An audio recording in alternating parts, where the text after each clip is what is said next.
بسم اللہ الرحمن الرحیم۔ السلام علیکم ورحمۃ اللہ وبرکاتہ۔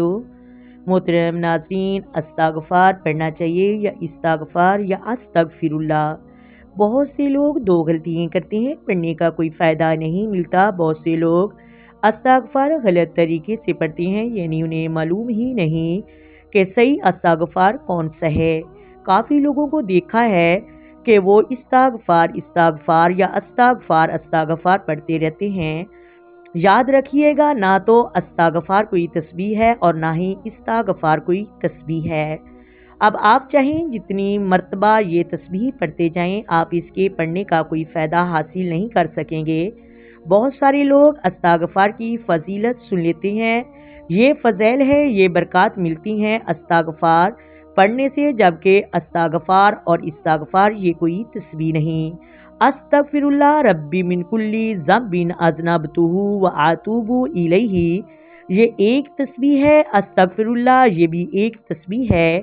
سیدنا استغفار یہ بھی ایک تسبیح ہے۔ جس نے سید الاستغفار صبح کے وقت پڑھا اور شام تک اسے موت آ گئی تو وہ سیدھا جنت میں جائے گا۔ ہمیں سب سے زیادہ استغفار کرنا چاہیے، کیونکہ نبی اکرم صلی اللہ علیہ وآلہ وسلم دن میں 70 سے 100 مرتبہ استغفار پڑھتے تھے۔ استغفار کرنے کی جو فضیلتیں ہیں وہ حدیث سے ظاہر ہیں۔ حدیث کا مفہوم ہے جو استغفار کو اپنے اوپر لازم کر لیتا ہے، فرمایا کہ اللہ رب العالمین اسے مشکلاتوں سے نکال دیتا ہے، مشکلات سے نکلنے کا رستہ بنا دیتا ہے۔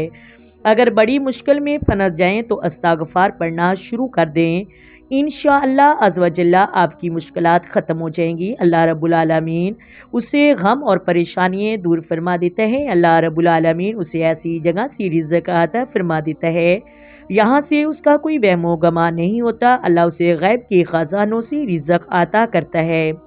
محترم ناظرین، امید کرتی ہوں آپ کو ویڈیو کی سمجھ آگئی ہوگی۔ اگر ویڈیو اچھی لگے ویڈیو کو لائک کریں، ویڈیو کو شیئر کریں اور چینل کو سبسکرائب کریں۔ آئیں مل کر آقا دو عالم نور مجسم سرور کائنات صلی اللہ علیہ وآلہ وسلم کی ذات پر درود و سلام کے نذرانے پیش کریں۔ الصلاۃ والسلام علیک یا سیدی یا رسول اللہ، الصلاۃ والسلام علیک یا سیدی یا حبیب اللہ، الصلاۃ والسلام علیک یا سیدی یا نبی اللہ وعلی آلک وصحابک یا سیدی یا محمد رسول اللہ۔ محترم ناظرین، اللہ حافظ، اپنی دعاؤں میں یاد رکھیں۔